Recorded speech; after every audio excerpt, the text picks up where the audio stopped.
run in. There's Sentry Wars down. A hook shot. Mid one just walked ahead. Can blink himself away to safety. The global silence is out. They need this fight to work. The Burrow Strike holding mid one in position. Templar Assassin will fall. Dire's middle tower is under attack. On Epicenter in range of execration, but James, he'll walk himself in range of Team Secret. So they can just send the PL illusions in and James will fall. It was a big kill, however. They did bring down Templar Assassin with the move. Considering that they missed the hook shot there, that's a pretty okay outcome, I think. Even the hook shot itself is pretty difficult to do on the TA, who does have refraction up and the blink daggers. You need to do enough instances of damage to prevent her from blinking out. It's pretty okay.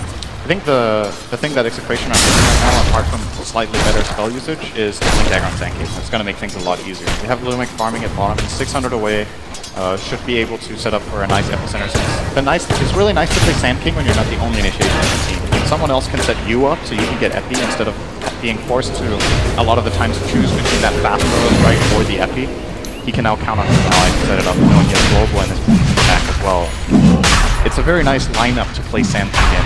So I think they should definitely be looking to enable him with the blink. Execration have a choice now. Scouted out mid one doing Templar Assassin. Team Secret, 4-man smoke over. They got an Observe Ward on the hill. So is the Sentry Ward. They dust down. They'll see Rage Potato. Lassoed up. Someone needs to create a little bit of space before they lose the SF. James has gone in, but now he's isolated in the middle of 5 heroes of Team Secret.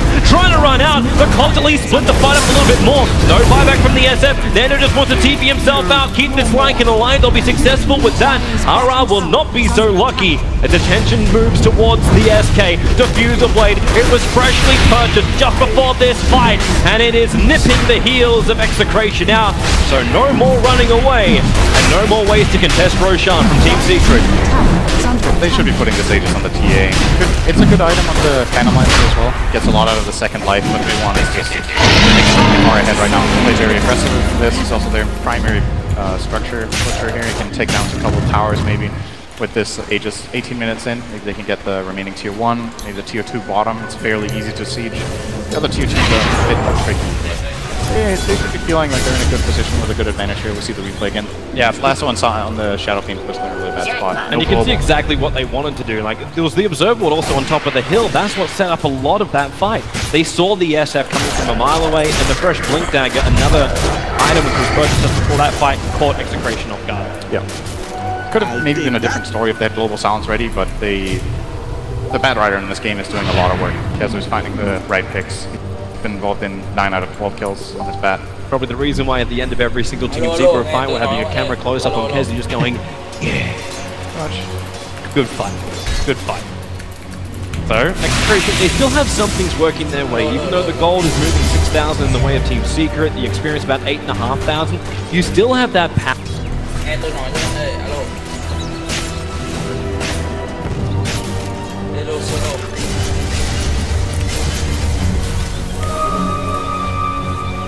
Radiant's bottom tower is under attack.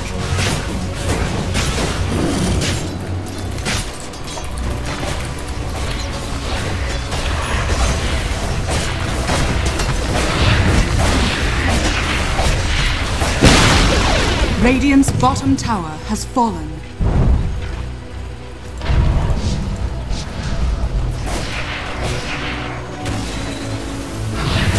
Radiant's bottom tower is under attack.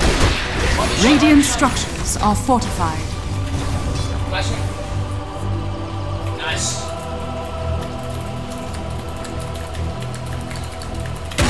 Bring it on.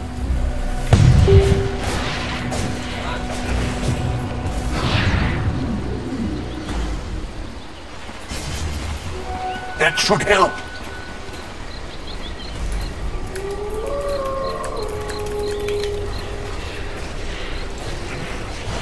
Radiant are scanning.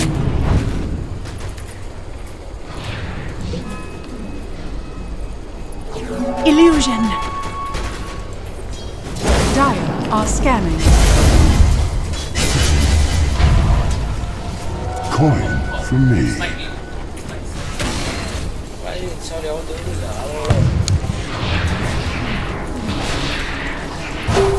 Gold for me.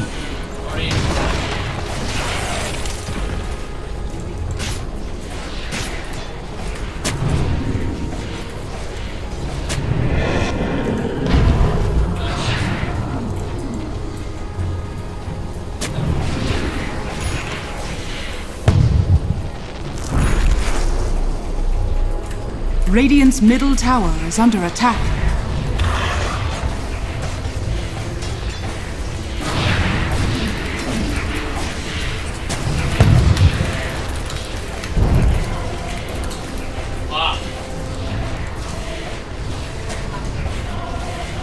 Radiant's middle tower is under attack.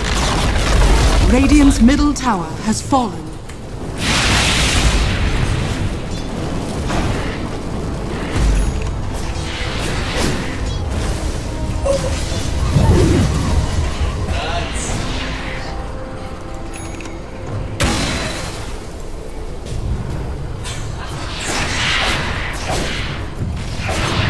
Nice shot.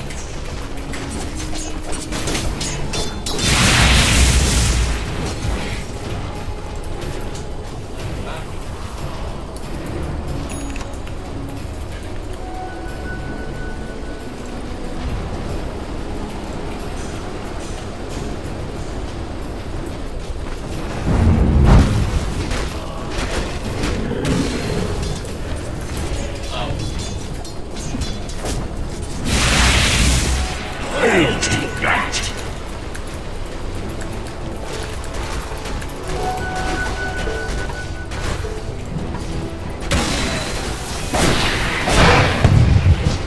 Oh shit. Among the hidden ones.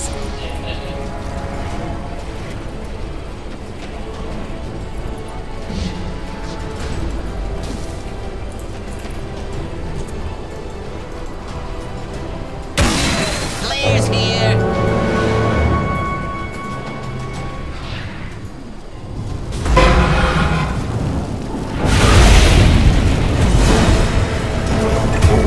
Never hear the end of this. Oh, did I get you? Look at it go.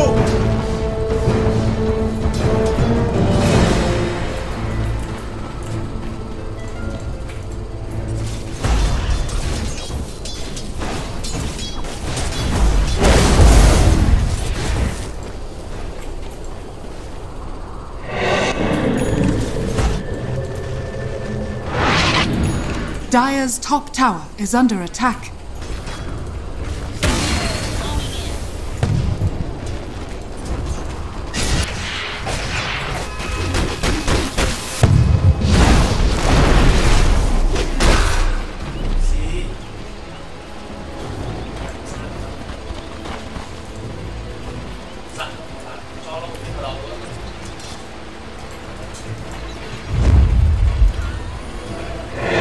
Illusion. And it's off.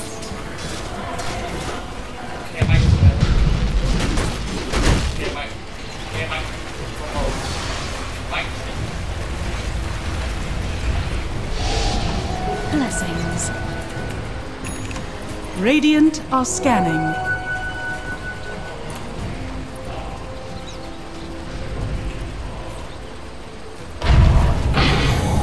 Dire are scanning.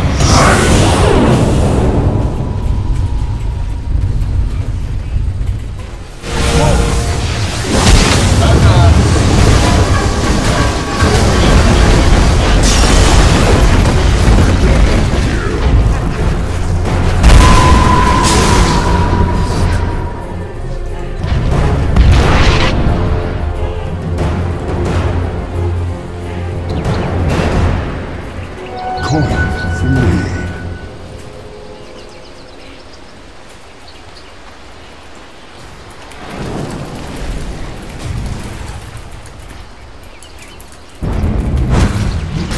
Cái skill 1001 tiền mà cũng như là 3007 XP dành cho Secret sau một tình huống combat rất thành công vừa rồi. Rõ ràng là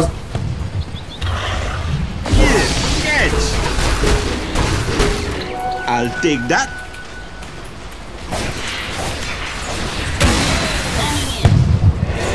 Radiant's top tower is under attack.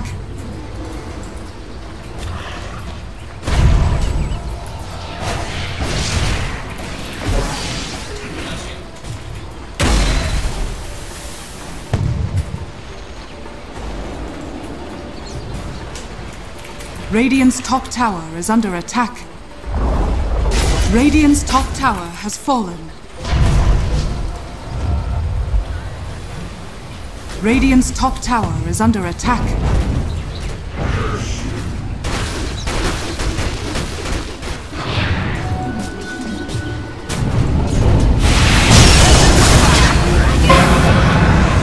Execution có mặt ở đây, có lẽ là Execution. Tôi nghĩ rằng trong tình huống này họ không nên thua combat nữa.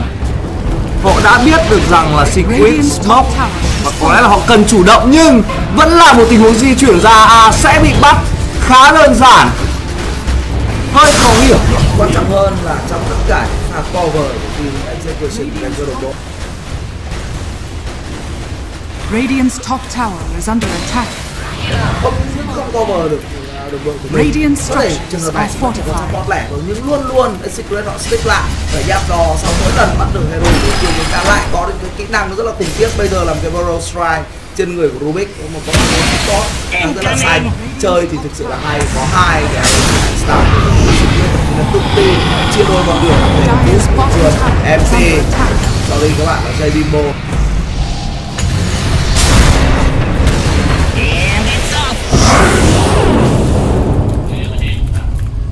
Raging lao lên như thế này luôn á, cố dồn vào đầu của Puppy, ở sau stun được vào đầu của Nando, nhưng mà ở đây thì Nando đang cố cắn vào mid one mất khá nhiều máu, Silent Global được mở lên, đang dồn vào mid one gặp nguy hiểm rồi, không có ai hỗ trợ cả, mid one sẽ cố gắng di chuyển về nhưng không được khi mà các thành viên của mình với Execution dồn là quá nhiều. Puppy cũng là người phải nằm và hai người của mình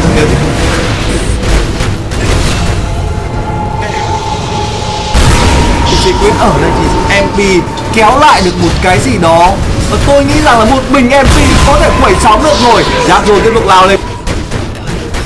Dire's middle tower is under attack. Lưu Mix mất khá nhiều máu. Trước đó thì thanh niên Club cũng đã nằm bị đập chết khi mà MP đang quá khủng. Cùng với đó là Sen King cũng đã nằm. Raging solo với MP. What?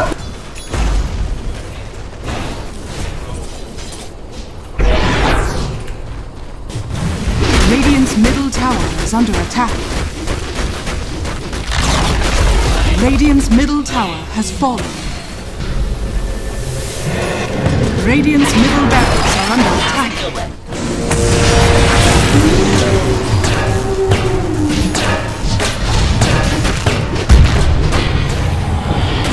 Do it with flair.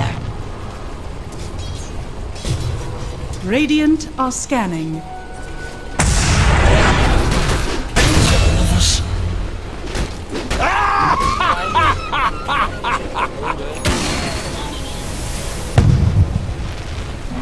Swiftly to the temple's defense.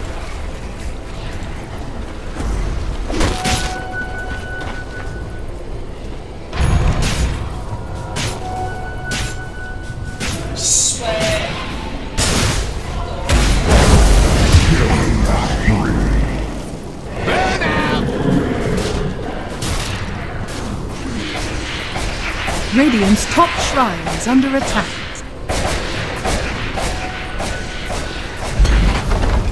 Radiant's top shrine has fallen.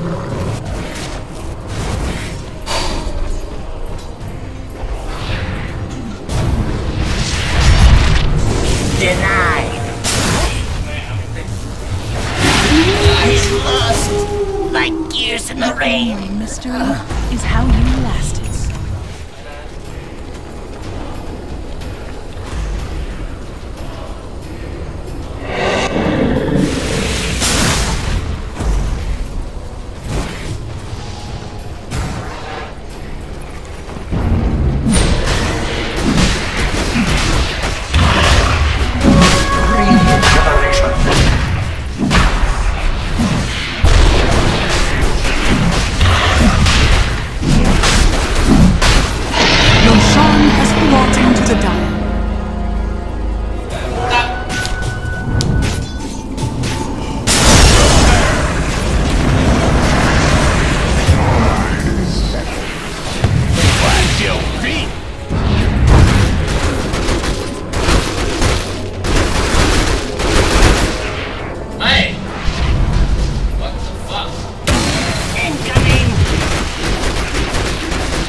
tower is under attack.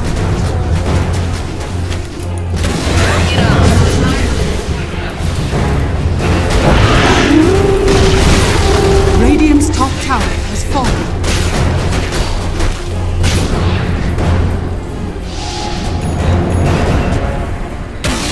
Blaze here.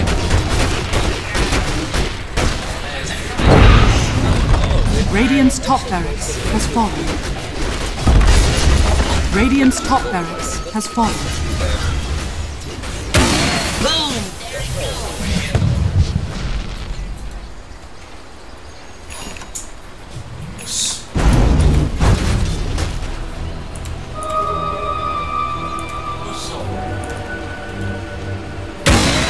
And it's off.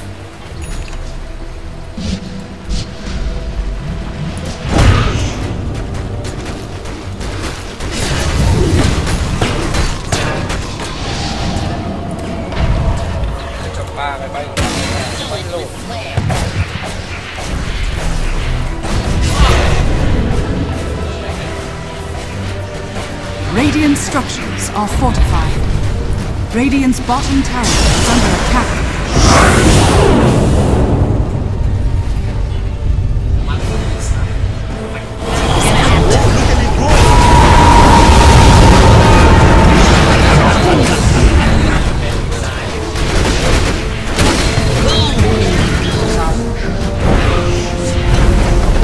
Radiant's middle barracks has fallen.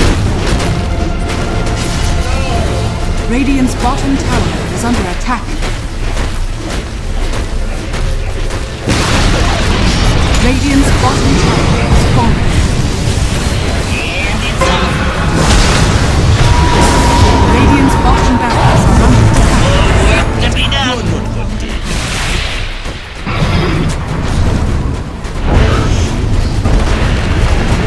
has fallen. Radiant's bottom barracks has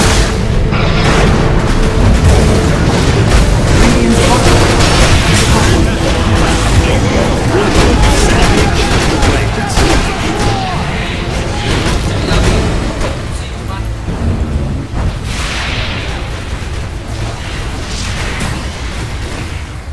TI7 victory!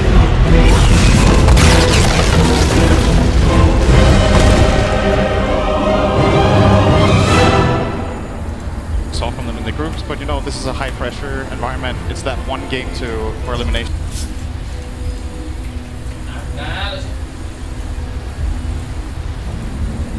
As we said, maybe definitely less experienced players, and especially one of their players, as they said, first event ever. It's got to be a really high amount of pressure to play under.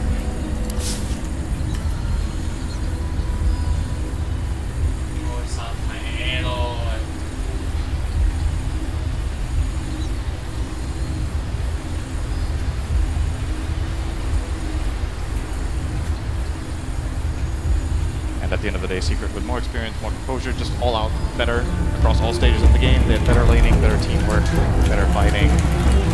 Got the objectives, and they move on into the next round. So they get to play best of threes. Yes, they do, but of course they get to play Team Liquid in the next round. That's also a rough game after a biggest game. We were able to knock them down earlier today, but teams...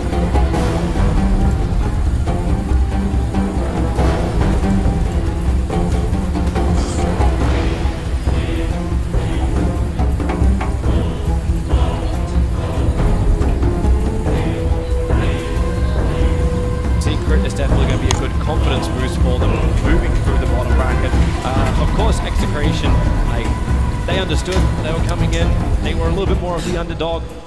A loss is a loss, but it's still fantastic experience for them. They still managed to make it out of the group stage and have won themselves a pretty penny to take home to the Philippines. Yep.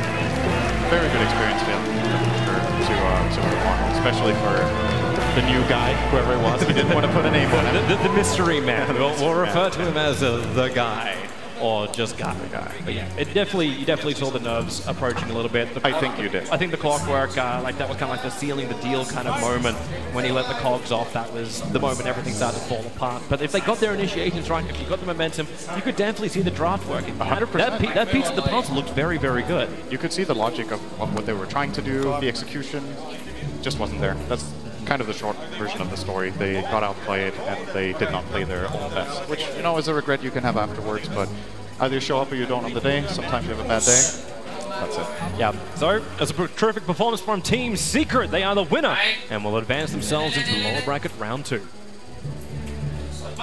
That entire game can almost be summed up by one of the very early fights down in the bottom right, where there were 4 Execration members looking to make a big push on bottom tower. There was vision on absolutely everything from Team Secret, and Team Secret shut them down with a clean 4-0 in that fight, and so much was the tale of the entire game. Every move that Execration made, immediately Secret met it with great preparedness, with great execution, and punished every move. It just feels like Execration wasn't really on the same page. I saw one of the smokes that they did. They actually drew a line, and then 2 of them is running in that line, and 1 is running the other way.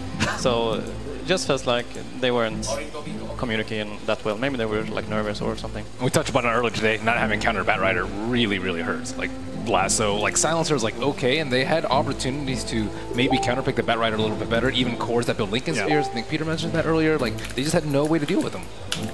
I mean, it was just insane how good the coordination for Team Secret was. I especially loved it right during that siege of the main base.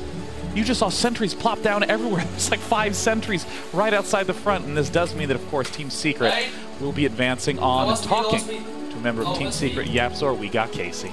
Thank you, guys. Congratulations on the win. Thank you. Very exciting. Got to see you play your signature hero in Rubik on the main stage. You were just telling me that wasn't necessarily the plan. How did it feel to... I mean, a part of it was the plan, but then we kind of shifted the plan towards not the direction, and then they picked Clockwork, and I personally feel like Rubik is really good against that hero. So, yeah, we ended up picking it anyway. How does it feel to get the one and dones out? The lower bracket is so tough when it's just the one game. You know how that feels. Đây rồi, lên một người xem rồi. Alo, alo. Alo, alo, có nghe gì không bạn ơi? Alo, alo. Alo. Sợ đấy. Alo. Lô, lô, lô, lô.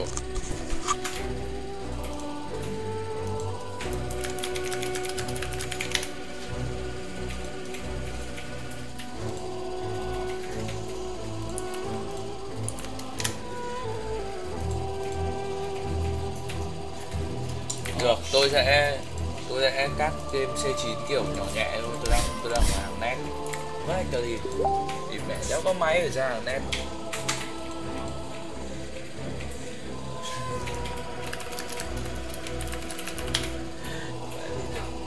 Mẹ bê đấy, sợ gì? Ceremony. Ngon luôn đi. Mẹ, một người xem. Cắt. Vào đi, vào. Bạn có thời gian ngồi xem không? Flashing. Giờ mọi người toàn phải đi làm, ngày thường mà, đi làm, đi học. Go! Đó mà ngồi xem được. Các cho vui.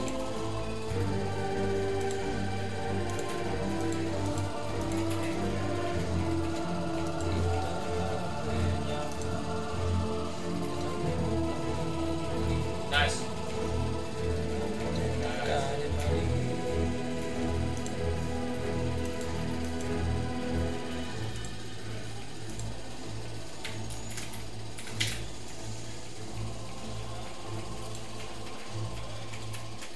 Dạo này khỏe không bạn? Oh my god. Come on. What the fuck? Ông đã gỡ con mẹ xong rồi.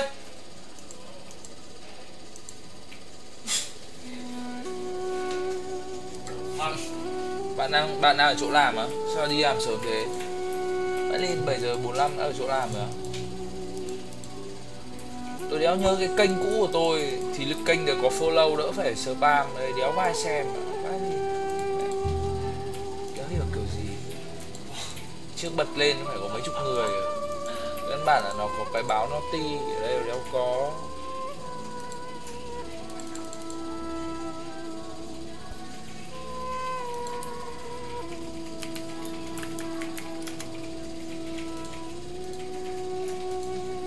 Flashing.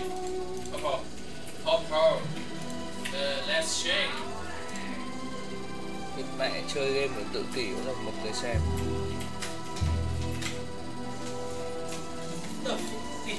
ngay mà thằng ngu. Mày.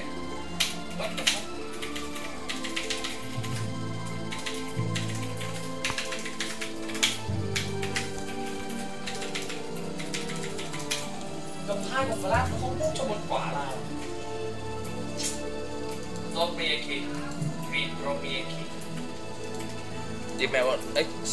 Ui, đi mẹ đánh kiểu nhảy nhá, xuống nhảy thua phát, chơi phát game phát thua luôn. Vãi lìn, đi mẹ. Được lên main stage đúng một phát, đi mẹ về luôn. Buồn vãi luôn.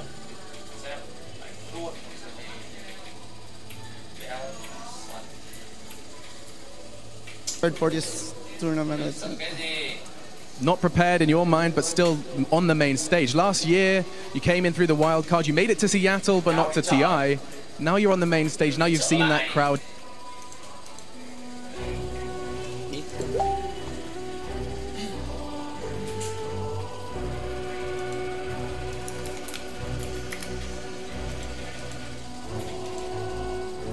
Ê thì mẹ có 2 người xem mày vãi lìn. Vãi cả lìn trông mấy cái thằng Execution này tội vãi lìn đánh đúng một game mà đi The về use of the luôn. word never. You don't need to use that. It didn't work out this time. No, so much love. Thank you so much for taking the time for the interview. And one final question, which is, of course, you're so invested in this project. You've previously found yourself, managing and playing. You're doing so much for the Execration name. Next year, is this just going to come back big? Are we going to see more of Execration? Going to see more of yourself? Yeah, I'm pretty sure I'm gonna go. I want to go back in here. Any messages for your fans? Thank you all for supporting us, Execration, even though we never did our best, or I think we did our best maybe, right? And I thank you very much for supporting us, especially to my manager, Arvin. I'm really grateful to him. That's all for you, man. Thank you very much. All right, we're going to love you and leave you. We'll head over back to the desk to break everything down. Thank you, Machine, and I'll echo something that PPD said at the start of today, that really TI for many of these teams is Christmas. It's a celebration of everyone who's here. And Execration, though they're eliminated, they go out with their heads held high. And Team Secret will be advancing on towards Team Liquid in the lower bracket round. Liquid was actually quite charming there in the end. I expected it to be a lot more sad and distressed. It's really impressive whenever I see anyone who's able to remain that level of composure. I think I have cried after 100% of tournaments where I've been eliminated. It's just very nice to see that he's actually happy that they made it this far. They made it to Seattle, they made it into the top 16, they got to play on the stage, and that is actually like he wants to come back the next year and maybe win TI. That was the best I've ever seen a losers interview go. Usually they're just like despondent and they're just devastated that they're not playing anymore, but they seem like they had expectations for themselves and they exceeded those, and they're looking forward to doing the grind again next year. And after this match, we see the standings as they currently remain. Of course, Invictus Gaming and Newbie remain in the upper bracket, ready to fight each other in the winners' semis. And in the lower bracket, round 2, Team Liquid now knows that they will be up against Team Secret. A very interesting match, and honestly, given the caliber of teams that we see at this event, pretty much every match is sick, including our next match is going to be Cloud9 versus Team Empire. Before we go into that, I do want to spend a little more time talking about the match that just got done between Secret and Execration. We have seen a lot out of Team Secret in terms of this game. What do you think are the real hallmarks that they'll be carrying forward into their next round matches? I think the next match will be quite different from the one that they just played. I think they tried to play it a bit safe. They went for comfort picks and they went for strong and laning heroes. And that isn't really something that maybe works every game. I think now when they play Liquid, who they actually lost here to, if I'm correct. 0-2, yeah. 0-2. That they're gonna try to use that and look at the games there and try to understand how they're gonna win these games. One thing that I thought was great about what Secret did here is Puppy came in with a very, strong, stable strategy, and that's what matters in the lower bracket. You don't have many games to mess up, and tomorrow they'll have a little bit more leeway with the best of 3, but Liquid's no joke, so they got to really bring it. And I want to give Kevin the chance to talk a little bit about that execution that we saw from Team Secret, the sort of plays that they were able to make, because pretty much every single significant engagement in this game went the way of Secret. That was really what I saw as well on my side.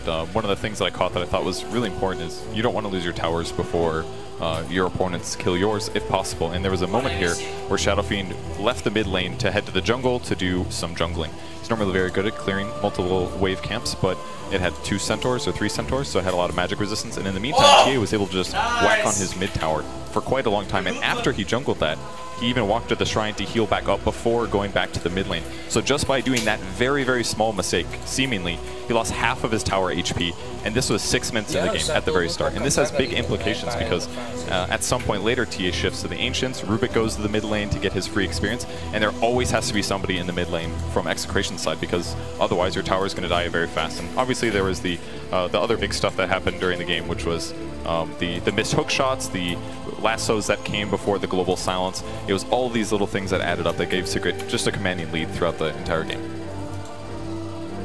And I mean, I said it before, I'll say it again, the way that they capitalized on every single win. I mean, after every big team fight, it seemed like a tower or 2 fell at the bare minimum. So I'm really excited to see the matchup against Secret, or excuse me, against Team Liquid tomorrow. It's a showdown of the EU teams. Yeah, man. It should be pretty hype.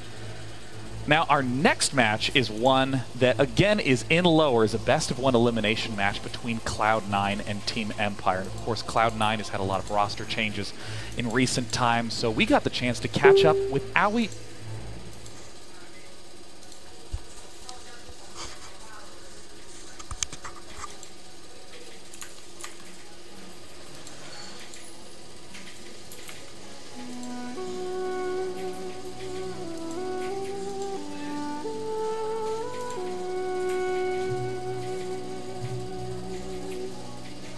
Secret was the best team.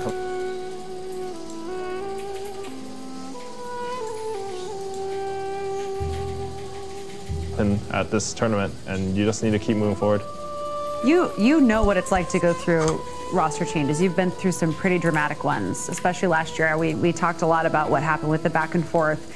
How has that impacted you as a player, do you think? I mean, roster changes are stressful. Like if you're getting kicked or you're replacing a player, even even if you're not getting kicked, you're just coming in to replace someone, it's pretty stressful because you have to live up to what their standard was basically. But I think in general, moving around the rosters is very nice. Like I've gotten to play with a lot of the top players in the world, so hopefully I've learned some things from them that I can use in this tournament. How about how Envy came together, which is I know now Cloud9. What was the spirit with which Envy kind of started building that team and bringing you on board? Because it did feel a little bit different from the beginning.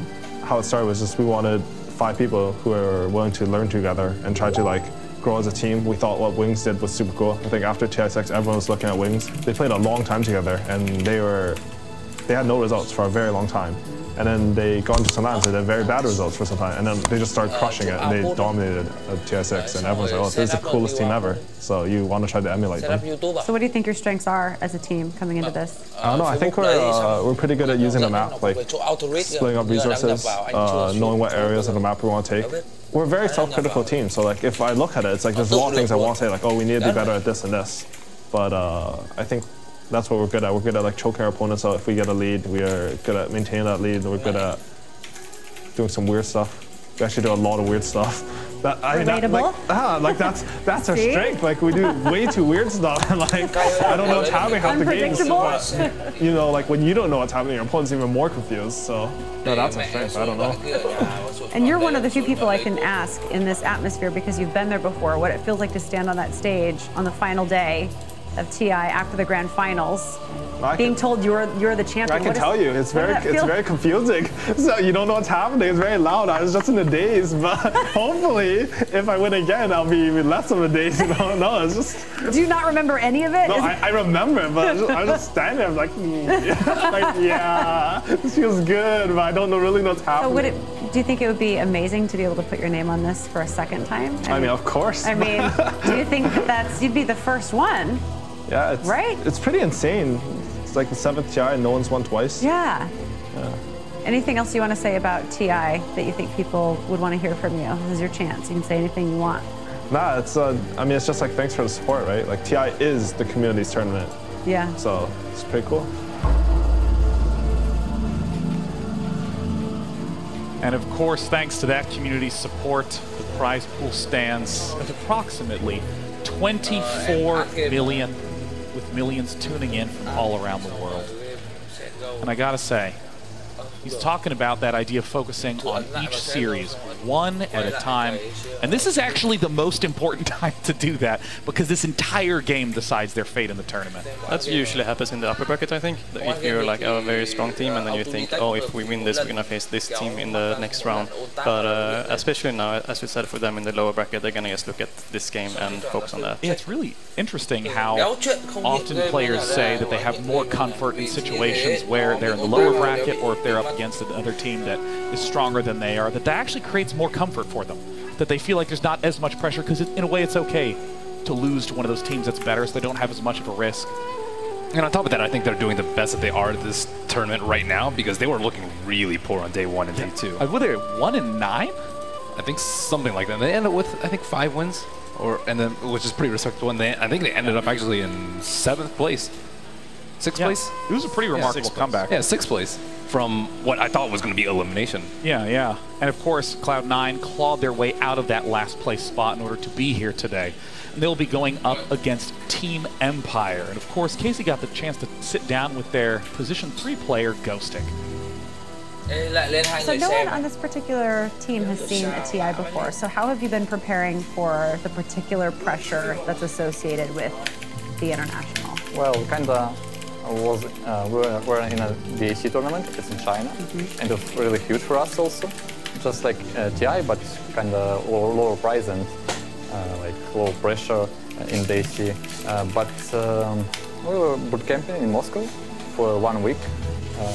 Practicing a lot, speaking with our coach, with our manager. They were helping us a lot, so we kind of prepared for now. I think we're good prepared. You mentioned CIS. That was a big win. Yeah, you were the only team to qualify. That was huge. What do you think were your strengths that led you to be so successful there? Oh well, we kind of expected much more pressure when we playing qualifiers in CIS, but other teams didn't prepare really well. As quên mất mình có bật ở Twitch không biết xem được ở đây.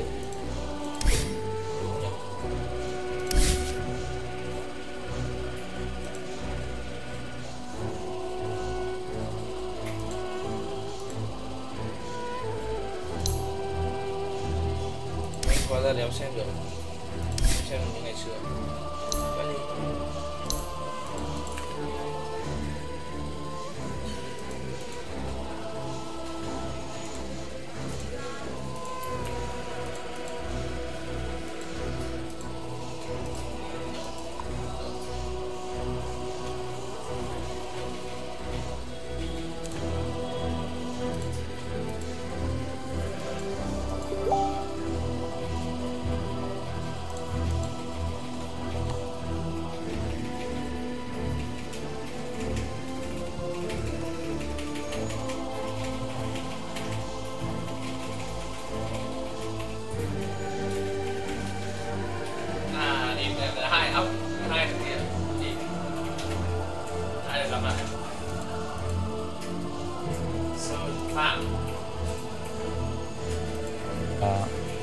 We're working on our own strategies a lot, and I think that we're not watching other teams at all.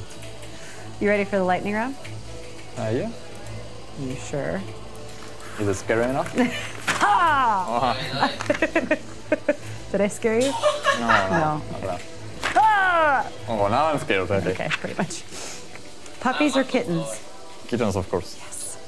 Morning person or night person? Night person. If you could be any animal, what would you be? Koala. Let's say you're about to be dropped off on a deserted island with nothing but 3 things. You can bring 3 things. What 3 things do you bring?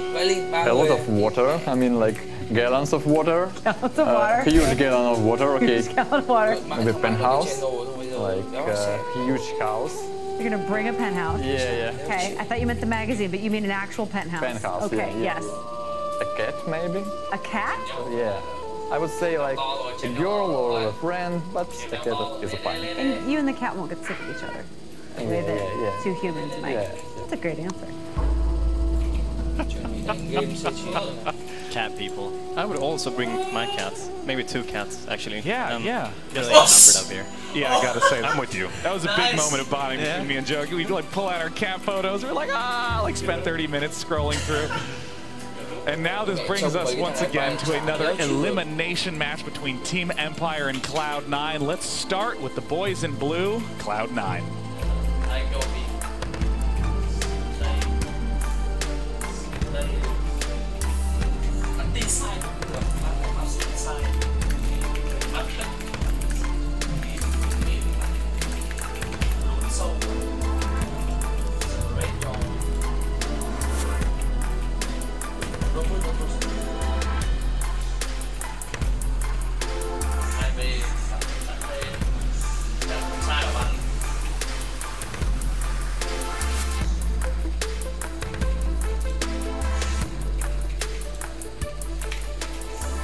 Just a whole slew of notable names who have participated on a variety of teams coming together under the Cloud9 banner. Of course, Now 2000. Surprised to be able to get into the event under Cloud9 here. This is a return of one of their older rosters. A lot of these guys have actually played together before. And I really like that comment that Aoi 2000 made by getting the opportunity to play with so many players. He was able to learn from so many players. We'll hopefully see the culmination of that today. They will be going up against Team Empire.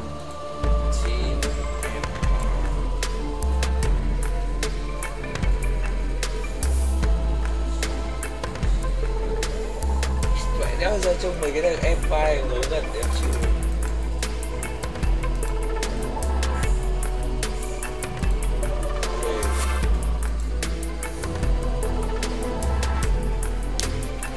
Resolution này là đéo lúc đánh nó phải vào đúng không? Cái Empire đâu có resolution.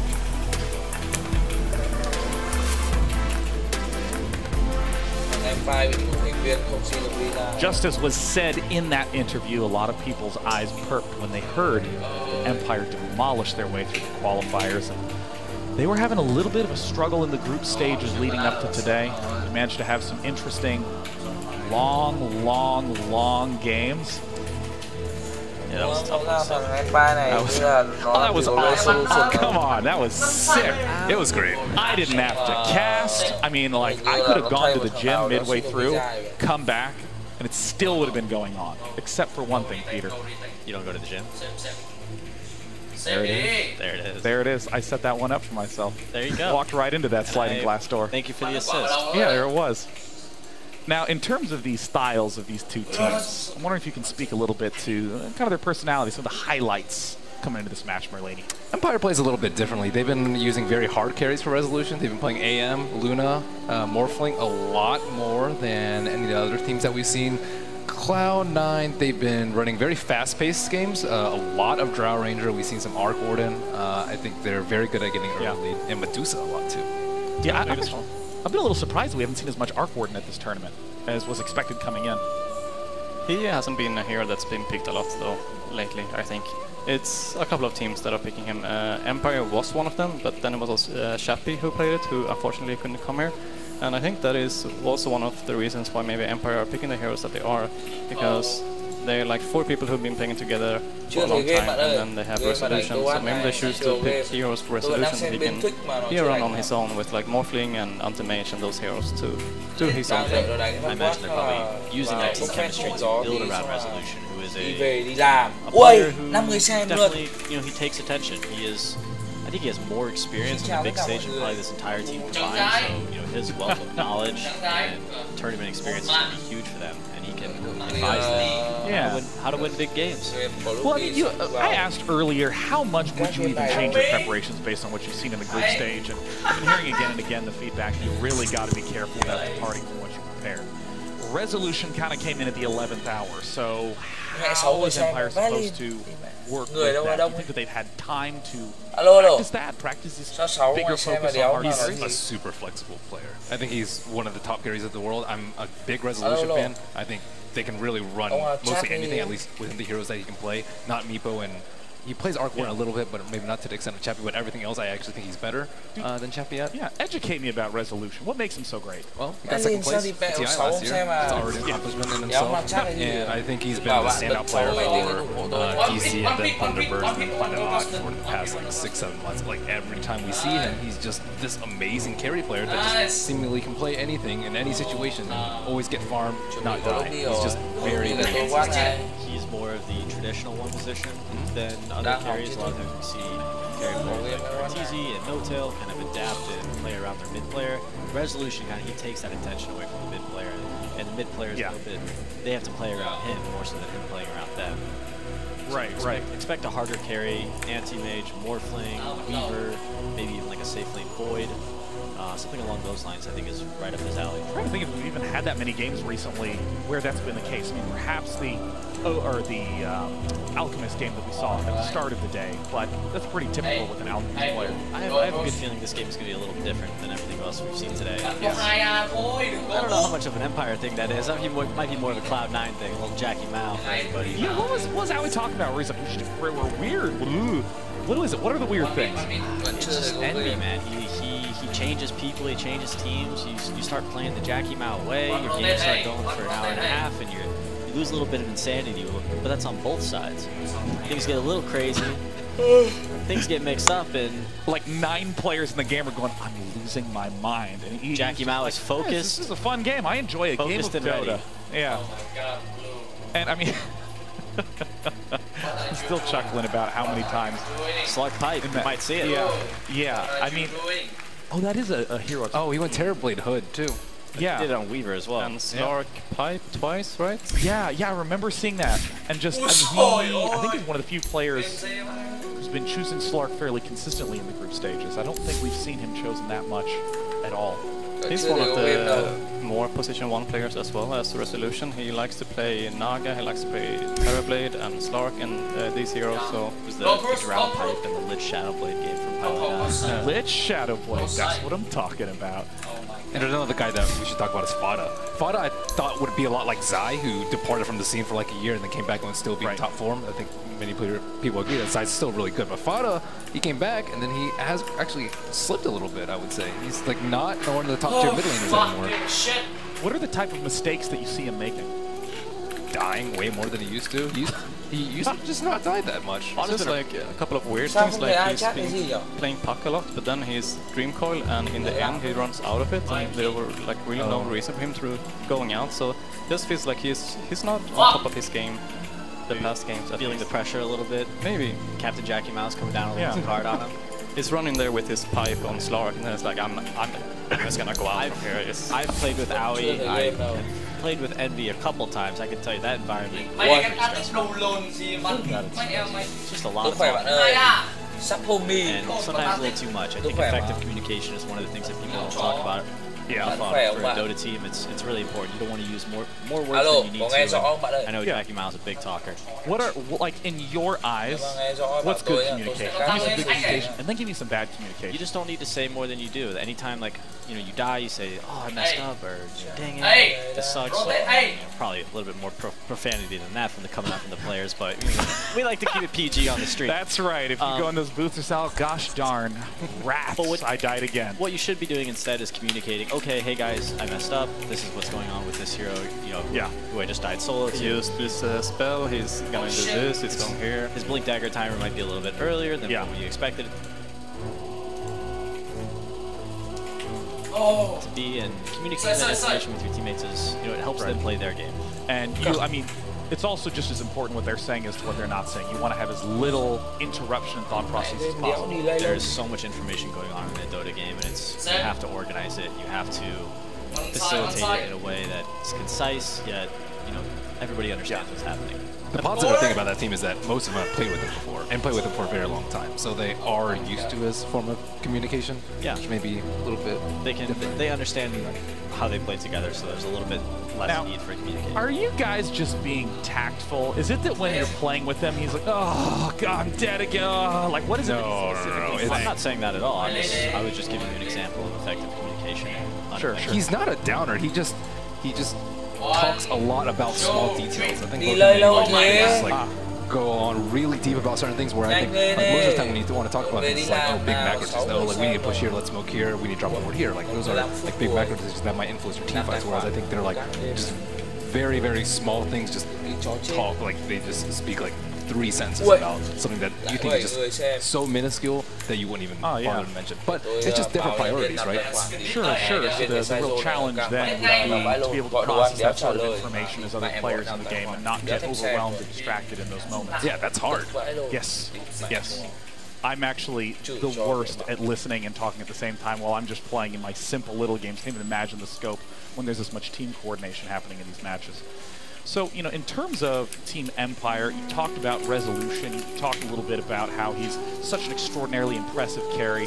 What are the qualities of the other 4 players you've seen consistently do to provide him that space that he needs? They like to dive towers. They like to be aggressive, so in that sense, like, they're making a lot of space for him. They like really like to run around the map and get the info, and then out of the info that they're getting, they're making other moves. There was a patch where Centaur offlane was really popular and Sardar, and that was like their patch. They just constantly dove people at tower with Stampede and Spray and Chain Stun, keep running down people. That's a classic CIS style. I think they really excelled at that, although that playstyle has been reeled in a little bit. In terms of the type of farming that we're seeing out of Resolution, you know, I've watched some games of Ramsey 666, the hard carry for VP, and a lot of times he'll be staying on his side of the river, being very conservative, staying in his jungle, not really pushing the lanes too far forward. Is that a similar type of style that you see out of Resolution, or is he more bold, more forward, trying to even split push and take barracks with a character like Anti-Mage? What I've seen out of Resolution's previous team, you know, and at this tournament, he really does prefer playing into the late game, taking the safe route. Similar to, I think Ramses is probably a little bit more aggressive than Resolution. I just see him playing harder carries and taking really excels. So talk to me a little bit about the specific carry characters, like Anti-Mages, the Morphlings. I feel like the lineups that we've been seeing are pretty consistent with one another in a lot of the games. I mean, the Lycan has been such a common pick, Batrider has been such a common pick, Night Stalker has been such a common pick. Are there big shifts and differences that happen? I even remember earlier we were talking about how Lich is really a useful hero to help support Morphling and these types of things. That is one way to get Morphling work, because he's quite weak on the lane. So if like you actually have him on the safe lane and you have 2 heroes coming there to contest him, he's quite weak early on. And so Lich is a very good hero for him in the mid lane, at least. But Anti-Mage is more of a counter pick to offlaners, I think. He's not good to show early on because there are a lot of heroes who actually counter him, but if the opponents show a hero like Darkseer or any other heroes that he's good against on the lane, it's a good pickup. Yeah, I mean, that was one hero that I have no clue how to play against Darkseer. He wrecks me every single time in lane. Try Anti-Mage. There you go. There it is. Problem solved. Just hit him. Just hit him, and then you burn his mana, and then he doesn't have any mana anymore. That hero has mana. Have you played Darkseer? No. That hero has like, you can have like 3 Ion Shells and you're done at level 1. And then you have to buy like 2 Clarities and a Mango and a Soul Ring. And I'm not a big fan of Darkseer right now. Really? I see VP's kind of played him a little bit and had some success, but I think VP's a really good team. More so than that hero being incredibly strong. I mean, I always see him like super high up on net worth in the early game. He's a farmer. He's more of a, that's the kind of thing about him. Most offlaners have these heroes that farm a Blink Dagger and start initiating fights. Darkseer kind of almost takes this 2 role where he is responsible for a lot of damage. He takes a lot of farm. He builds a mech, and it's just kind of a weird place. He doesn't fit in with a lot of different heroes. So it's not necessarily that he's affecting the enemy safe lane. He's sort of just gathering up as much resources as he can for himself. Exactly. He's a very selfish offlaner. He doesn't provide a lot to the team until later on when he gets some farm. He works really well with Sven, which is what we've been seeing from VP, but I wouldn't expect that hero to get played in this series. I think the one to look at for sure is Lich. I think it's going to make it through. I've seen Cloud9 prioritize it a lot, first banning it, and also first picking it. I think that Empire, I think a good bet for them is to try and play against it. Yeah, I mean, I'm curious about those style of heroes, like the Lich, the roaming heroes. I think that this is one of the hardest here, like just things to do in Dota. I mean, if you're a new player and you start to roam, or if your Verge is insisting that I roam in an episode of me trying to learn Dota, I mean, it's an easy way to just consistently get yourself killed, to get no farm. I even remember you were talking earlier about how important bounty runes are in just the entire meta. I don't know if you could speak a little bit to that. It's just more of a way for the position 4 heroes that are like roaming to actually get some levels and get some farm. So getting these bounty runes is quite big. It can make you get your tranquil boots early on or another item that can make you a bit stronger in the early game. So yeah, it's like very very good to go and take the opponent's banner room, because then of course you actually deny them of gold and experience as well. It also can be difficult for the opponents to know where you're at while you're off the map looking for these bounties. They're not sure you're behind them, you can be smoked, but actually you're just trying to get some fun. And that is also a reason why Chris O'Megan is so bad right now, because she's so slow. So if you actually, if you find her when she's trying to go for a bounty run, she's in a very, very bad position. Definitely. Like, it's a long way to the towers and there's no other hero there, and then she just dies. That's why she's not picked. Tôi đang bật tiếng Twitch và tí nữa tôi sẽ cho nhạc in-game bé xuống để nghe mic có rõ hơn, vì căn bản là đang ở net tiếng nó hơi bị như cứt. Nói thật là tiếng như cứt. Nhà tôi sẽ cho mấy cái tiếng khác bé lại nghe rõ. Đây, nghe rõ chưa? Tôi đang nghe cái bàn panel ở TI để xem là bao giờ có game thì what. Đéo hiểu sao đi mẹ mày vào đánh 10 phút trước và bây giờ vẫn cứ nói cái đồn gì. Từ ngày cái thằng thủ cặc mới lên làm hot TI đi đây. Giải đấu triệu đô làm ăn năng lồn sai rồi. Ngày đéo chịu được. Thấy nó it is the exact same stream as this one. It has all of us here on camera, it has the same commentators in the match, is showing the same view in the match.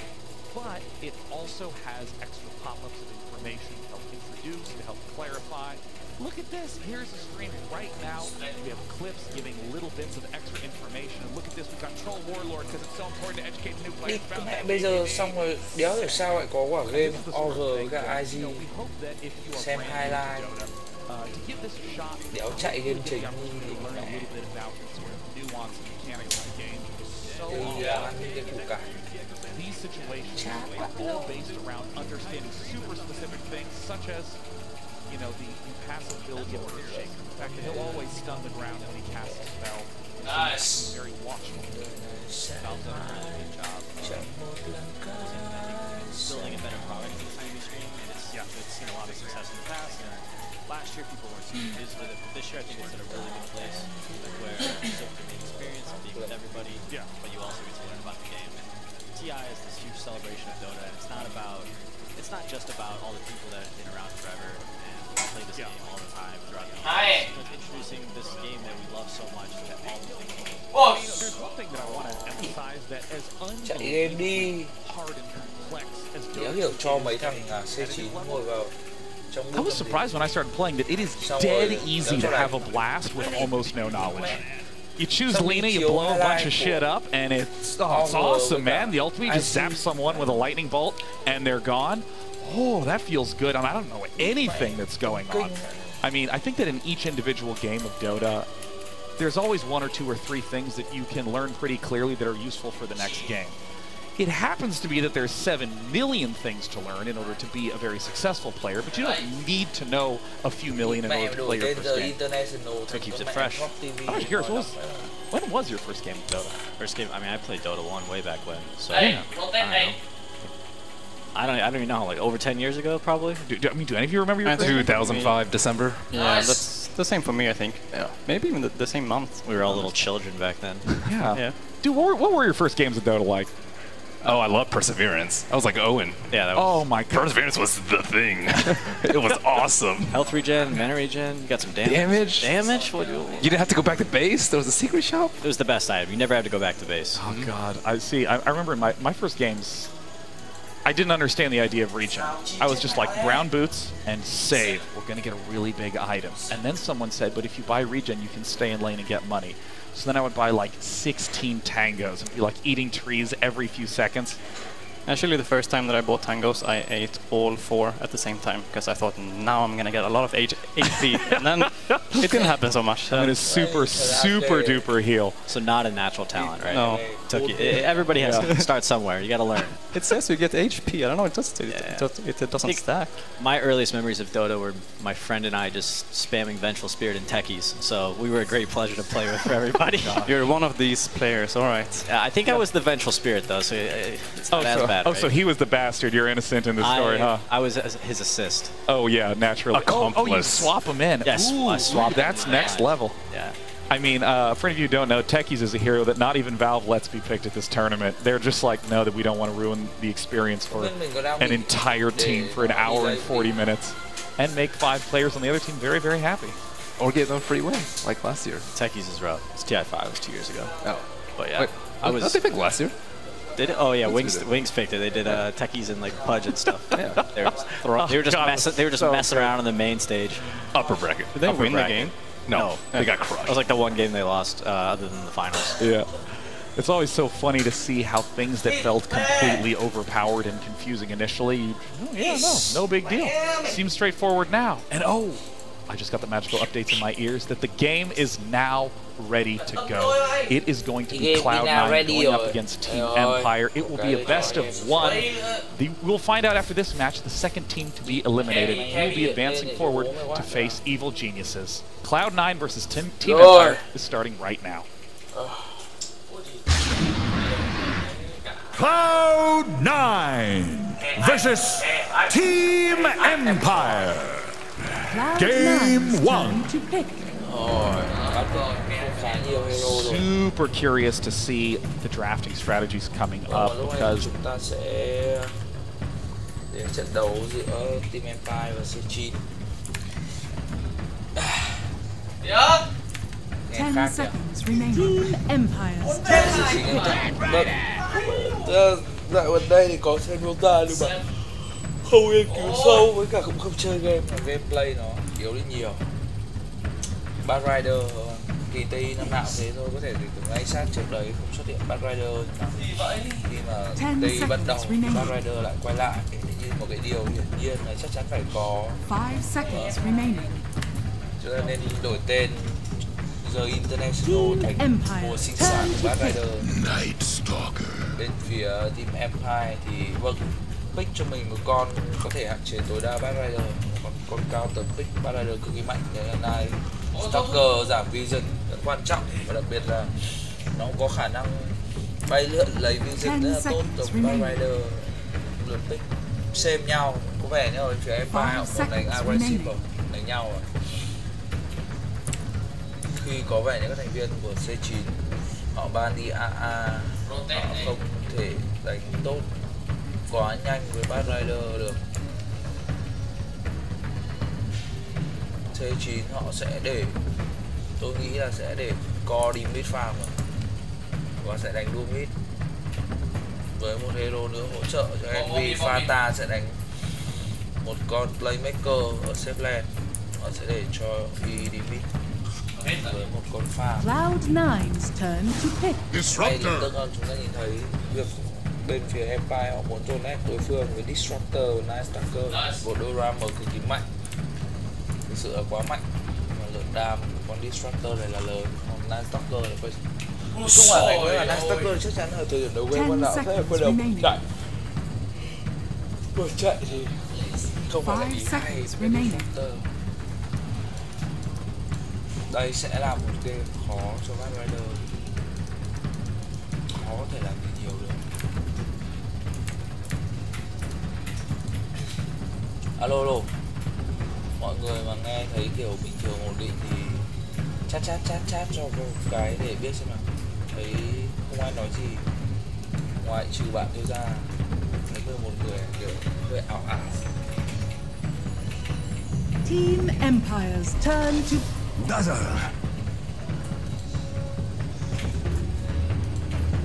mẹ nói phát tục mẹ của người luôn.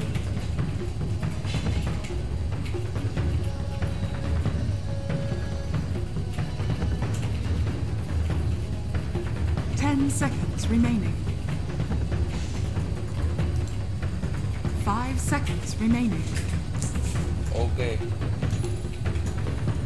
Bên phía rồi đánh Dazzle, muốn kẹp con Dazzle này ở mid cho anh nói Envy đánh một con nữa, không biết nó là con gì thôi. Thì không biết nó là con gì. Cloud9's turn to ban. Vâng, ban đi Dead Prophet của Fata. Ok, để cho về tiếng in game lại một chút. mẹ ngồi hàng net nó hơi ồn, với cả bây giờ mình chửi vậy hơi nhiều nên là anh em thông cảm. C9 họ sẽ phải ban đi những con hero di chuyển với tốc độ cao, hoặc là những con hero có thể farm cực nhanh và đi với nhau. Thời điểm hiện tại tôi đã biết mấy con đấy là mấy con gì, là lâu không xem game quá nhiều nó không nghĩ ra. Đã liền ban đi Weaver, và đúng rồi, một con như tôi đã nói có thể di chuyển cực nhanh để áp sát những cái tình huống di chuyển của Night Stalker và Disruptor. Mấy đi, reload đi, reload đi. Có 3 mày làm rồi, nó chim chết con mẹ em 2 thằng bây giờ. Xem 5 giây cho cái bài. Cái chế độ fix này bây giờ nó làm cho người cát đéo nhìn thấy cái research time là rất khó để mẹ biết được là đội nào chuẩn bị làm gì vào thời điểm nào, thì mẹ rất là ngu, thề luôn. Không nên có những cái ngu xuẩn như thế xảy ra ở một trò chơi như thế.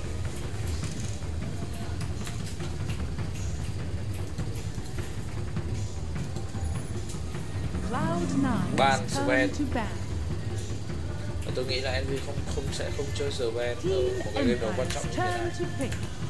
Tôi mong là nhìn thấy Envy với con bài thú vị hơn. Trông nó phải óc óc một tí, chơi trông nó mới buồn cười.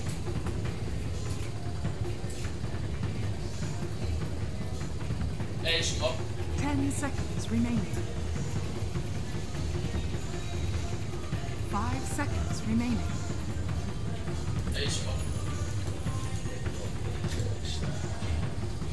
Lượt pick cho bên phía team Empire, họ còn không nhiều thời gian, họ dùng hết cả research time cho cái lượt ban Sven rồi.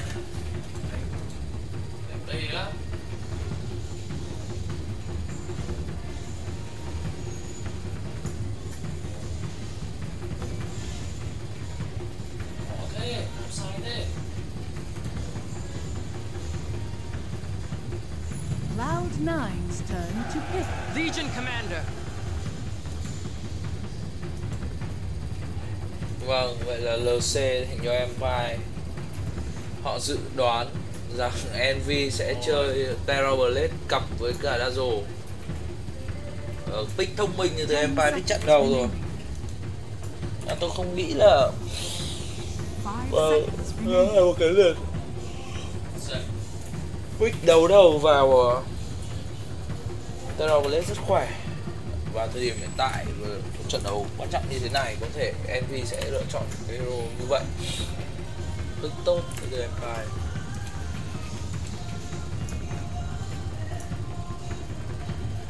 Và bốn bên anh không bao giờ để xa.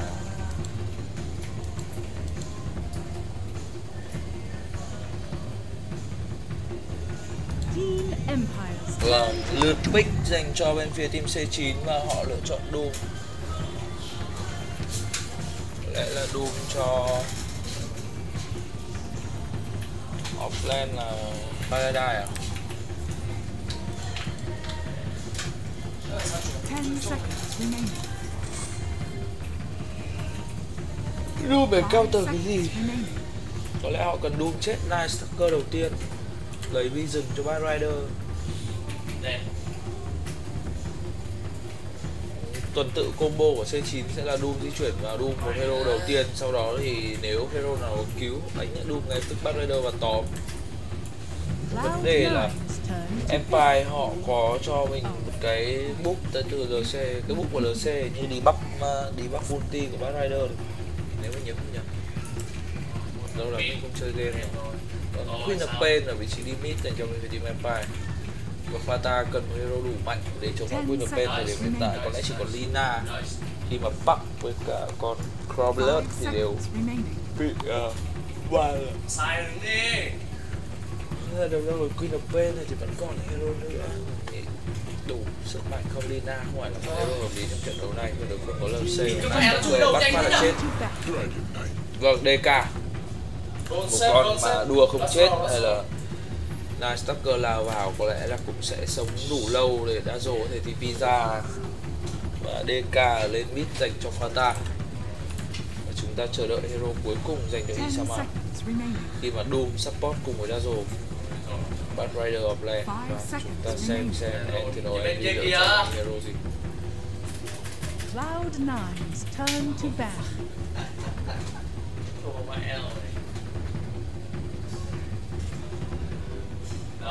No.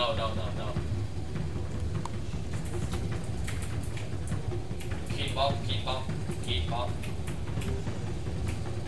10 seconds remaining. Vừa nãy nó có súng thì nó vào được rồi.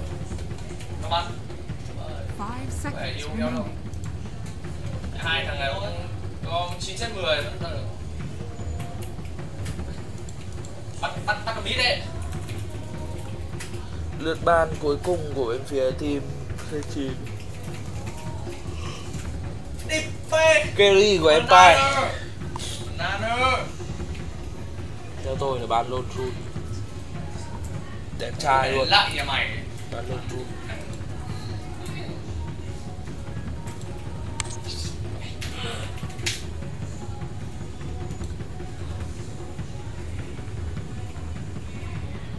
Sâu vào là tìm một phát biến headshot này.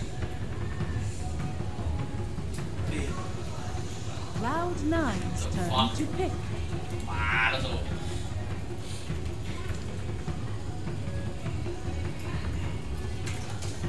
Oh my god.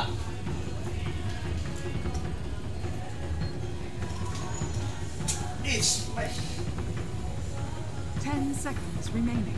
It's me. Ba đi show lắm. Năm máu chạy bắt bà thì bà sai mà đúng. Banana là một gì.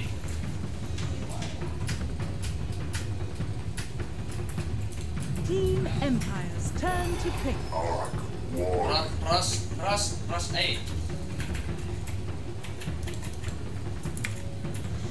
Vâng, Aquadon dành cho Isama. Wow. Nói nhiều ấy. 10 seconds remaining. Không nghĩa là Y đang định làm cái gì đây?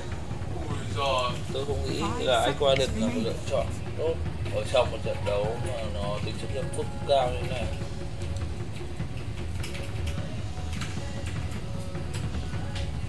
Oh my god. Faceless Void. Now select your hero. Flash Void dành cho Empire vị trí carry. Và một trận đấu họ quyết định sẽ đánh Void ở vị trí carry. Con Void này đánh với con Aquadon xem chừng có vẻ là hơi bị thua thiệt một tí.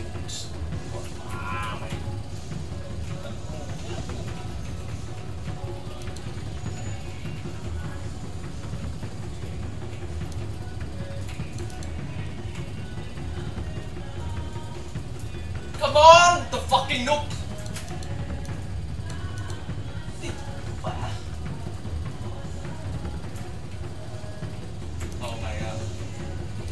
Chúng ta sẽ nếm game đấu nhưng mà lúc này thì Empire Resolution sẽ sử dụng Flash Void, FN với Queen of Pain, LC của Gothic Disruptor, Miposka và Riser. Night Stalker ở đây thì Bad Rider của MSD, Paradise Dazzle của AOE, Doom, Fata cầm DK và Antino với Aquadon. No Liberty. Đi còn chết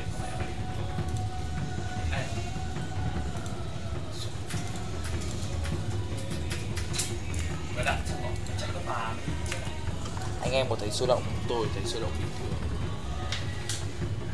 Ôi sao mệt bây nghỉ cát lâu quá rồi. Có lẽ là một năm tròn trước TI năm trước và bây giờ thì đã vào cái TI. Hay nice.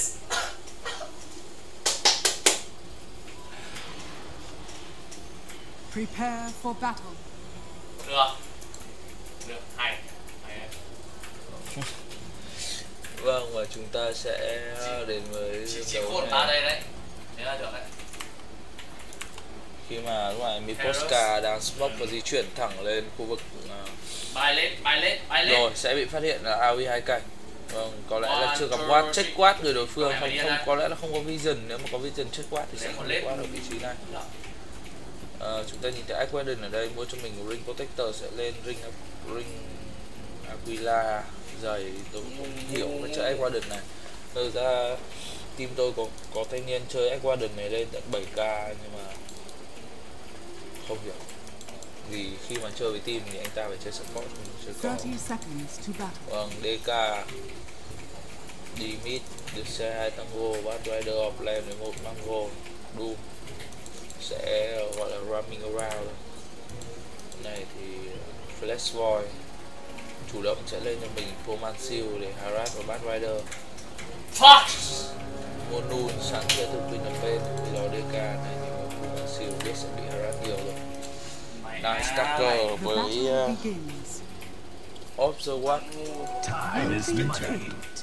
Chúng ta sẽ cùng xem ra trận đấu này bế như thế nào. Tôi buồn ngủ vãi.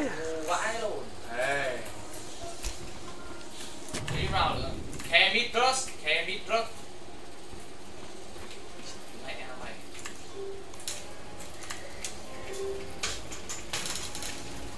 Nice. Come on, go away. Nice. Go player. Ít mẹ mày thổi lửa phát đầu tiên mid creep luôn. Hay. Có khi gọi bánh mì đã, rồi đói quá để xem còn tiền không? Hết mẹ tiền của mày. Gọi mì ăn xong đánh cho. Ôi. Cái gì vậy? Có gâu tới các thành viên Empire và lúc này thì chúng ta tiếp tục với game đầu này. Nice. Oh.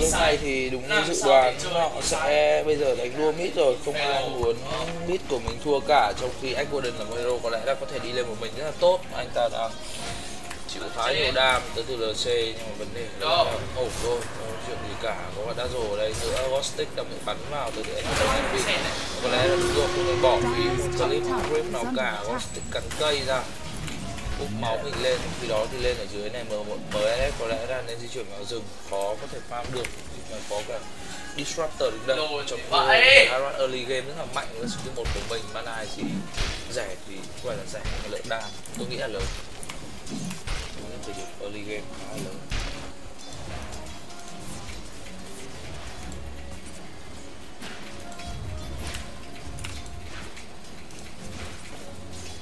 Fata ở lên mid đang farm thua với P này đấy, điều đương nhiên. Thực ra không đương nhiên lắm vì Fata là hero tay ngang, cũng có lẽ P có lợi thế một chút ở cái thời điểm early game này, level cao hơn khá nhiều rồi, không tương đương nhau thôi. Rồi thì là Stacker di chuyển vào Doom và Doom cũng ngay tức là sau khi cần cây quay trở lại ngay. Vâng, di chuyển ra tới Bad Rider rồi có slow và Firefly lên nhưng stun trượt tới từ AoE 2 cảnh. Lên bạn Nice Stalker và First Blood dành cho Bad Rider. Quá tuyệt vời ở thời điểm hiện tại, thì là một cái First Blood dành cho hero off lane quan trọng về tiền như Bad Rider là quá tuyệt vời. Con mẹ thằng ngu. Hơn thế cả.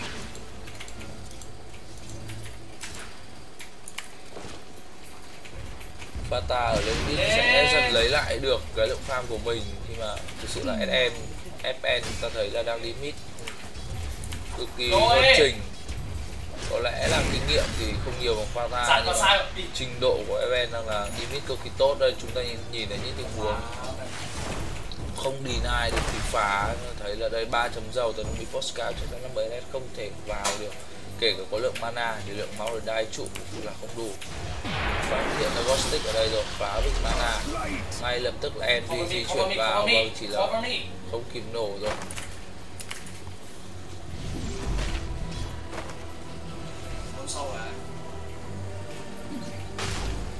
Vâng, di chuyển vào đấm vào MS, nhưng lúc này thì Bad Rider đang kéo creep về top lane, khu vực bot lane thì farm dễ dàng hơn. Trên top tiếp tục slow và con tích, họ muốn đuổi con LC này về 3 farm rồi từ con stick hơi khổ một tí.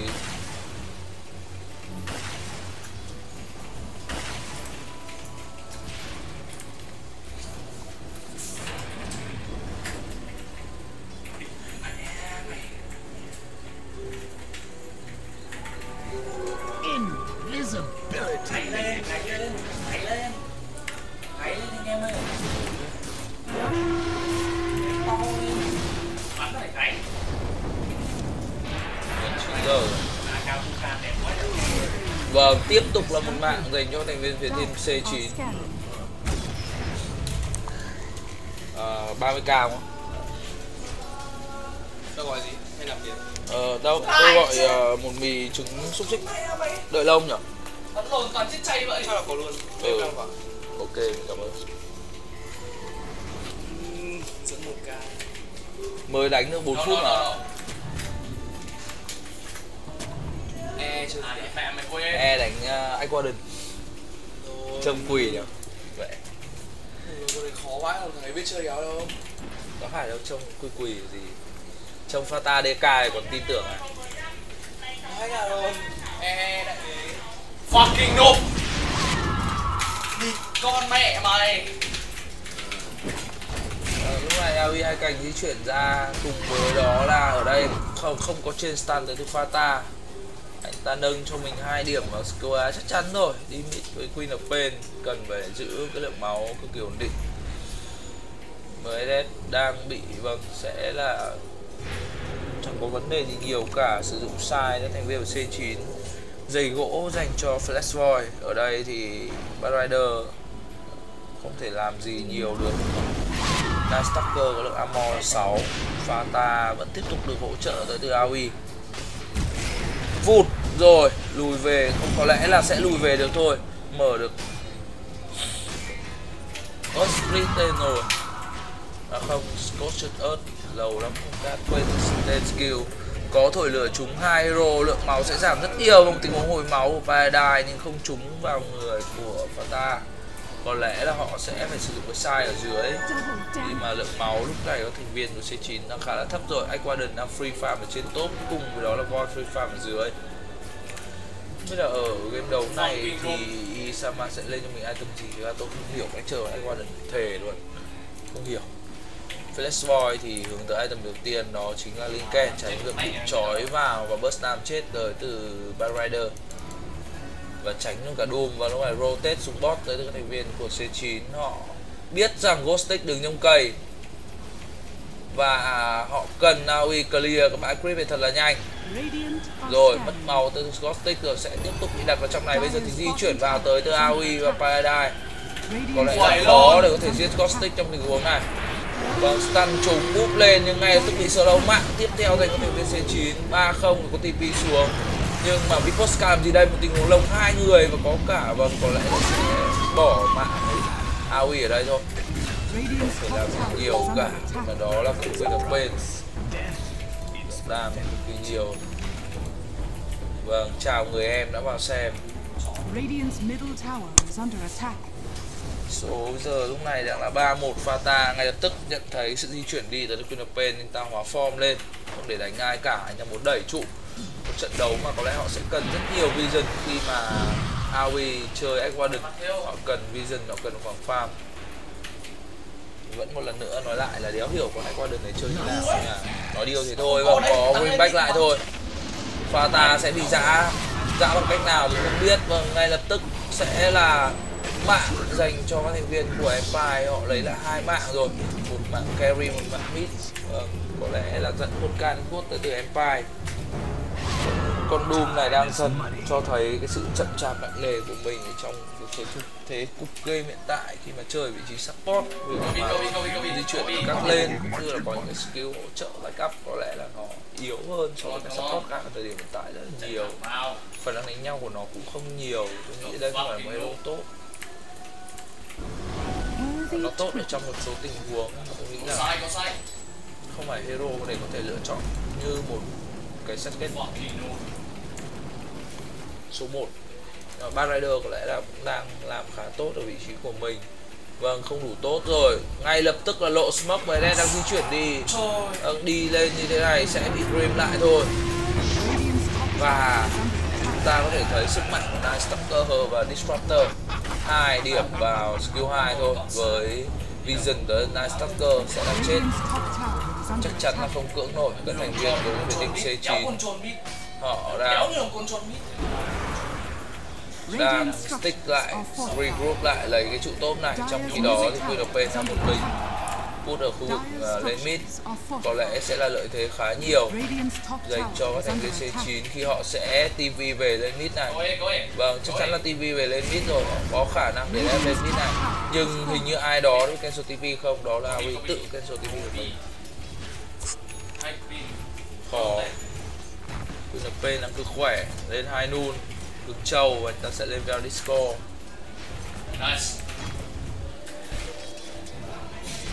Trong khi đó thì ở dưới này chưa từng có một trận đấu nào mà Resolution là được yên bình tới như thế. Người ta có một cái trận đấu mà hoàn toàn free farm 9 phút rồi, 10 phút. Mẹ sợ thế. Không gì cả, không khó khăn gì cả. Bad Rider chỉ với Harat và Miposka thôi, không thể làm gì với Resolution. 4.300 network ở 10 phút được. Theo tôi thì như này thì nó lại là hơi tệ ở phút thứ 10. Với một hero free farm có lẽ như là chết một mạng cho 3 thì phải. Vâng, không, anh thậm chí ăn ở 4 mạng.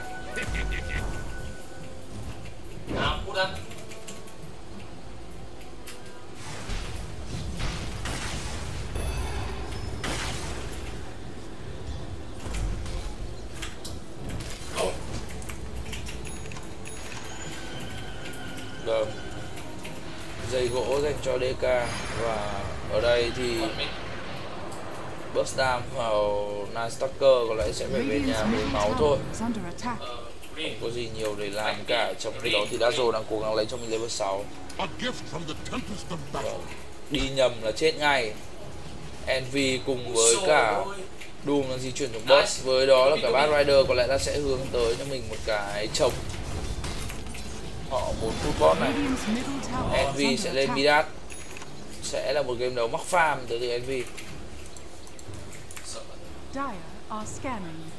Fearless Void di chuyển xuống, anh ta có ulti, Disruptor có ulti. Vâng, và bắt Bad Rider thôi được rồi. Tầm này thì Bad Rider chết tôi nghĩ là cũng hợp lý thôi. Cái chết của anh ta sẽ đổi được lại việc là team sẽ không còn ai phải đi theo nữa cả. Đó là một tình huống chết hiển nhiên, và thôi thì Bad Rider chết thì cũng được.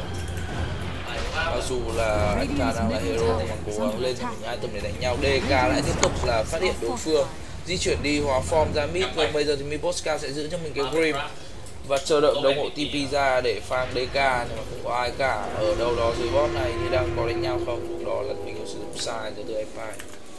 Họ sẽ quay lại dưới bot khi mà C9 họ vẫn đang ở đây. Họ push đến bot này. Vâng, Envy. What?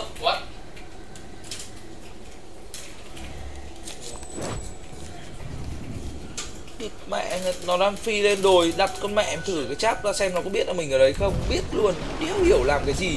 Vâng, bắt được trong cái tình huống mà không hiểu sao con Night Stalker lại bò ra sau trụ khi mà đối phương nó không hoàn toàn không có vision của đối phương tình huống như vậy. Rồi búp giáp bên trong Fata, một tình huống đẹp đơn thuần thôi. Doom và Quadrant cùng với Bad Rider tiếp tục di chuyển xuống bot. Lần này thì Bad không còn cho mình Feminaso, ngay lập tức là cầu được một cái TP xuống bot rồi. Họ sẽ có lẽ rotate lại mid và put mid chăng. Edward đang ở mức bằng 0 ở 13 phút của trận đấu cân bằng về trình độ ở hai đội. Envy có cho mình Midas và sẽ rất sớm có thêm một item khác.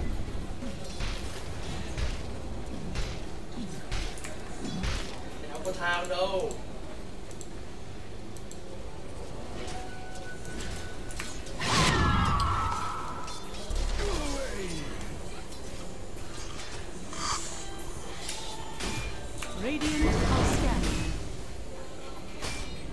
DK lên gì đây? DK sẽ lên chống. Trong khi đó thì LC đang vất vả hướng tới cái Blink Dagger được bảo kê bởi Miposka. Sẽ rất khó để có... Vâng, D-Watt rồi. Chỉ là D-Watt thôi. Phát hiện là có cả ba Rider ở đây thì có lẽ là sẽ để một tình huống D-Watt rất là thông thường thôi. Ở đây Doom đang di chuyển. Sẽ bị Grim lại và chết.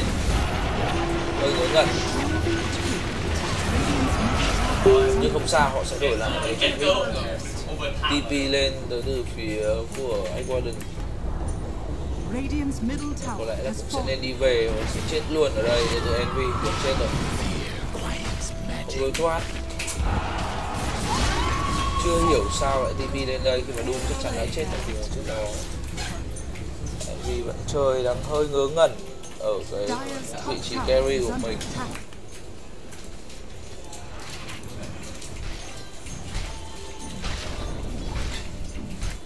Dire structures are fortified. Dire's top tower is under attack. Nice shot, nice shot. Keep on. Có rồi. Nhảy lâu đi. Lên. TP lên chết, mất trụ. Vâng, vậy là Blink Dagger đang lên xong Blink cho LC. Một lát sinh ra thì nhảy lâu xuống. Di chuyển ra lên mid rất đông từ thành viên Empire thì họ đang có trong mình Chrono và Felix Void thì gần xong cho mình cái Linken. Có lẽ là điều chúng ta cần bây giờ là một cái Blink Dagger tới từ DK. Anh ta cần shut down con Void này. Nice.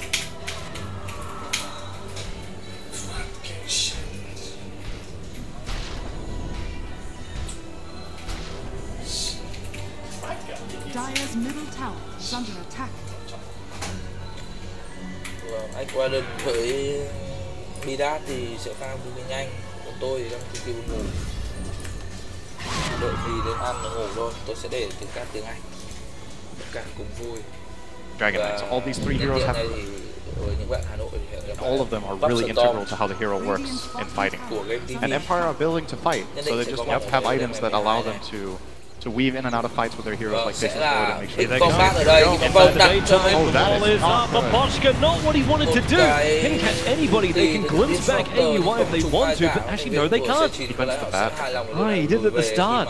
Trying to stop the initiation from Cloud9 and then blowing everything from Disruptor. I think they just weren't expecting Chrono Resolution just on the tip. Vada locked in for position for the moment. FN doesn't have Sonic Wave. 3 seconds on cooldown. Vada has to just stick around for the moment. But now all the rest of Cloud9, they have arrived to the fight. Roger putting himself in front of the Red Bull. There's one hell of a flag that Cloud9 does not chase up the hill to the Radiant Ancients.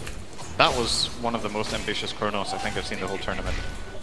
I'm not sure how that was supposed to land the kill. It was on a Dragon Knight at the opposite end of the Chrono, next to his tier 1 tower with teammates. Maybe he was just trying to force TPs in reaction. If that's what he was trying to do, it was mission accomplished. Pretty much the whole team showed up and they didn't lose any heroes. But in order for Empire to find kills on Dragon Knight like that, they need the Chrono to be closer to his own team so everyone can come in and cast their spells, ideally right on the edge so they can even duel him out of it. And maybe most importantly, they need to have an idea where Dazzle is. He can always save. That's part of the really big strength of the hero, is that shallow grave. Against this type of lineup, it's very good. The other side of things is as well, you have the initiation from Ghost Deck, doesn't work that well with Chronosphere, but they need the burst damage. FN didn't have mana for Sonic Wave. Yeah, they didn't have Sonic Wave, they didn't have Static Storm. Yep. I think if Cloud9 didn't come in to help, I'm actually not even sure if